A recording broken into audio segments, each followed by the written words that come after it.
Às vezes parece que ser um cristão não é fácil em meio à escuridão. Ainda mais se eu pensar que não é minha luz, mas eu não. Quem ou o que é ou foi responsável pelo esfriamento da igreja? O capiroto? Coisa ruim? O demônio? Não, você.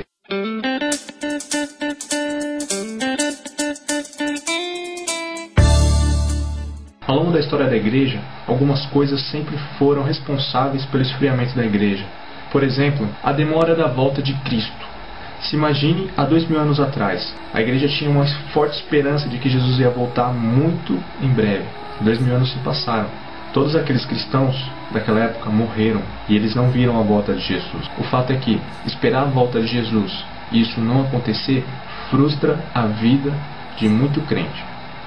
Porque aí começa a acontecer muitas coisas nas quais eu vou falar agora por pontos.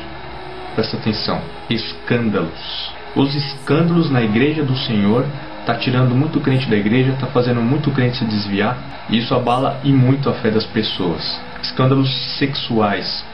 Pastor que traiu a esposa com fulana, com ciclana, com a irmãzinha da igreja. Ministros de louvor que faz barbaridades. Sim, isso quando cai no ouvido do povo. Isso quando é trazido à luz causa um estrago. E que estrago? Nós temos casos de pessoas famosas, famosíssimas, que caíram em pecado sexual. E nós vemos uma igreja que, ao invés de perdoar essa vida, oferecer um apoio, um suporte para que essa vida se levante, se reerga, não, ataca a pedra e coloca essa pessoa o mais baixo possível. Essa pessoa não tem nem mais chance de voltar a ser vista com os mesmos olhos de antes. Como se a pessoa que ataca a pedra fosse perfeita e santa. Mas é só você olhar aí algum último escândalo e você vai ver o quanto de crente que não se desviou, o quanto de pessoas que perderam a esperança por se frustrarem a olhar somente para aquele líder ou para aquela líder. Dinheiro. Só você olhar aí uma das maiores igrejas que estão aí, não preciso nem falar o nome, o quanto de escândalo envolvendo dinheiro já não foram levantados. Pastor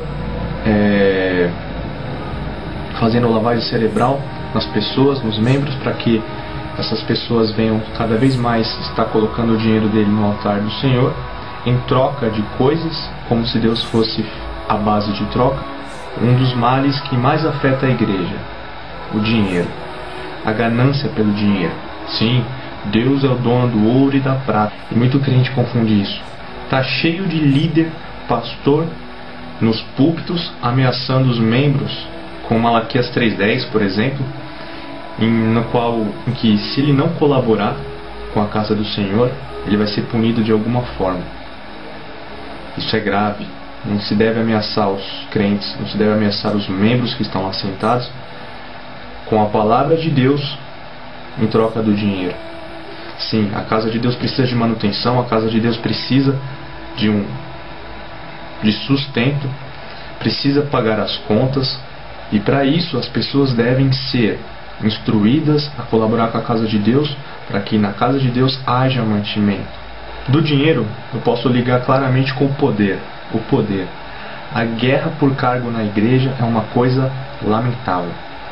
Existe uma hierarquia na igreja, e quem estiver lá na frente tem mais regalias, ou é bem visto, ou simplesmente pelo fato de aparecer.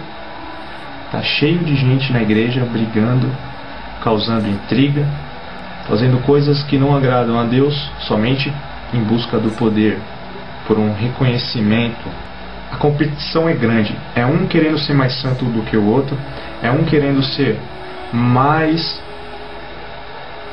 Eu ia falar graduado é só no jiu-jitsu.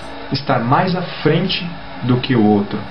Ou seja, talvez para ele chegar num patamar em que ele seja remunerado por isso, não sei. Mas existe uma guerra, uma luta pelo poder dentro da igreja, Na igreja mais pequenininha, vai ter sempre um irmão querendo passar a perna no outro irmão. Existem igrejas que pregam uma falsa santidade. O que é uma falsa santidade?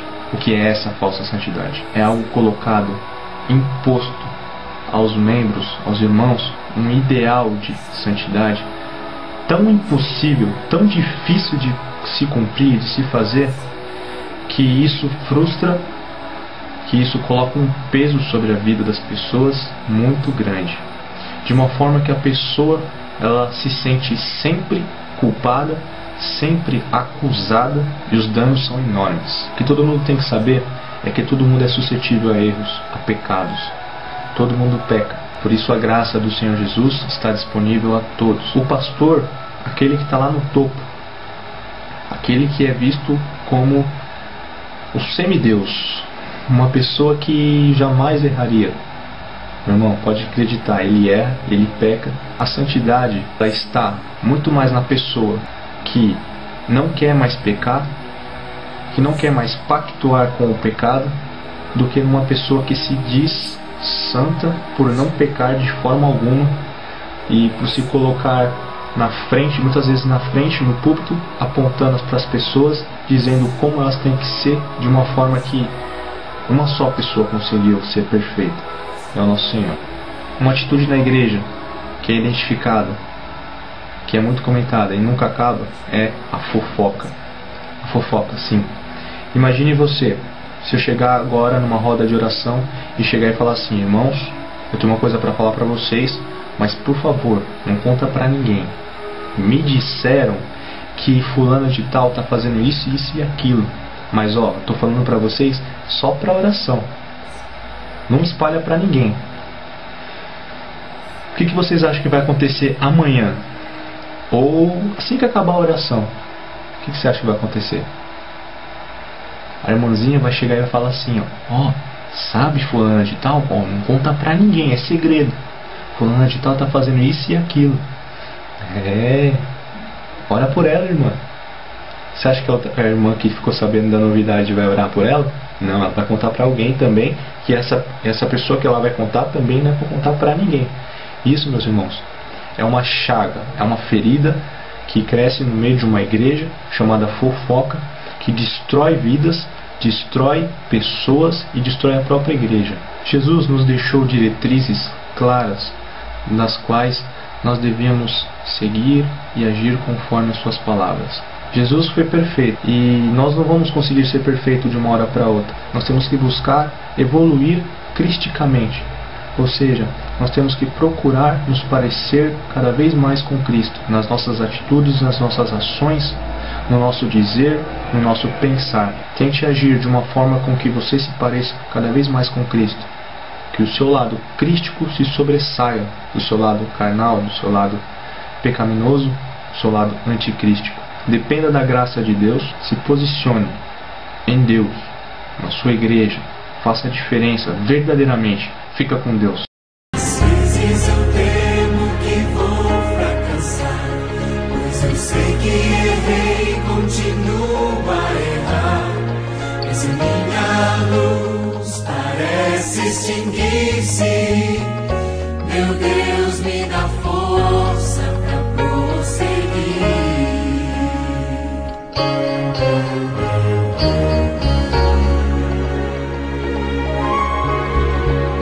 Não importa o quanto eu tente me esforçar, eu só posso vencer se Ele me ajudar. E quando percebo meu esforço é vão,